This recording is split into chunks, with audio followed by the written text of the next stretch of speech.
গ্রামের এক ছোট্ট কুঁড়ে ঘরে থাকত ৬ বছরের একটি মেয়ে, রিমি। তার ছোট্ট পৃথিবী বলতে ছিল শুধু একজন মানুষ, তার মা। রিমির বাবা অনেক বছর আগে কোথায় যেন হারিয়ে গেছে, তাই মাই ছিল তার সবকিছু, বন্ধু, পরিবার আর ভালোবাসা। প্রতিদিন ভোরে তার মা ঘুম থেকে উঠে রান্না করত, রিমির জন্য একটু ভাত, একটু ডাল, যতটুকু পারা যায়। তারপর রিমিকে নিয়ে যেত গ্রামের ছোট্ট স্কুলে। স্কুলের গেটে দাঁড়িয়ে রিমি মায়ের হাত শক্ত করে ধরে থাকত। তার চোখে একটা ভয়, মা আবার ফিরবে তো। আর তার মা মুখে হাসি রাখলেও বুকের ভিতর লুকিয়ে রাখত হাজারটা কষ্ট। বিকেলে কাজ শেষে মা রিমিকে নিয়ে যেত বড় লোকের বাড়িতে। সেখানে সারাদিন কাজ করত সে, বাসন মাজা, ঘর পরিষ্কার।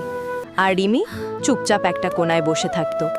বাড়ির বাচ্চারা খেলতো, হাসতো, ভালো ভালো খাবার খেত, আর রিমি শুধু দূর থেকে তাকিয়ে থাকত। কিছু চাওয়ার সাহসও তার ছিল না। একদিন বৃষ্টি নামল, আকাশ ভেঙে পড়ার মতো বৃষ্টি। কাজ শেষে ভিজে রাস্তায় বাড়ি পৃথিবী তারা। রিমি ঠান্ডায় কাঁপছিল। তখন তার মা নিজের ওড়নাটা খুলে মেয়ের গায়ে জড়িয়ে দিল। নিজে ভিজে গেলেও মেয়েকে ভিজতে দিল না।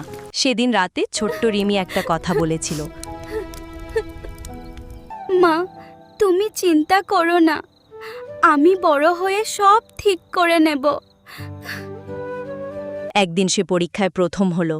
সে দৌড়ে গিয়ে মাকে জড়িয়ে ধরল, আর সেই মুহূর্তে মায়ের চোখের জল যেন সব কষ্টের উত্তর হয়ে গেল। আমার সোনা মেয়ে, তুই আমাকে গর্বিত করেছিস।